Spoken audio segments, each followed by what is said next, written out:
10th class చదివిన పవన్ కళ్యాణ్ గారు hero ఎలా అయ్యారు అని నా డౌట్. హీరో ఎలా అయ్యాడు? వాళ్ళ అన్నయ్య హీరో కాబట్టి. లేకపోతే పవన్ కళ్యాణ్ ఎవడన్నా దేకుతాడా? దేకలేడు.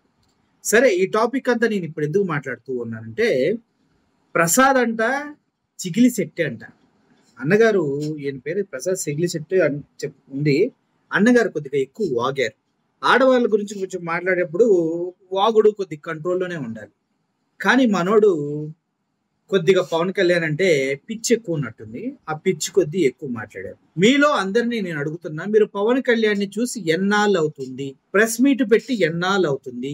అప్పుడెప్పుడో తిరుమల తిరుపతి లడ్డూలో కల్తీ జరిగింది అన్నప్పుడు మెట్లు కడిగాడు పంచెక్ కట్టి, అది కూడా మీడియా కోసం.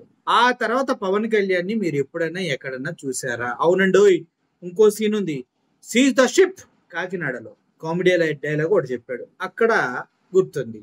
ఆ తర్వాత పవన్ కళ్యాణ్ ఇంకెప్పటిని కనిపించాడు మీకు? ఓజీ, హరిహర వీరమల్లు, ఇట్లా ఏదో సినిమాలు చేసుకుంటూ ఆయన రకరకాల వేషాలు వేసుకుంటూ తిరుగుతున్నాడు. ఆయన గురించి మనం మాట్లాడామా ఎప్పుడన్నా? పొలిటికల్ గా మాట్లాడాం కానీ కెరియర్ పరంగా ఎప్పుడైనా మాట్లాడామా? లేదు కదా. మరి ఈడు ఆడపిల్లల గురించి ఇలా మాట్లాడొచ్చో లేదో ఒకసారి మీరు చెప్పండి.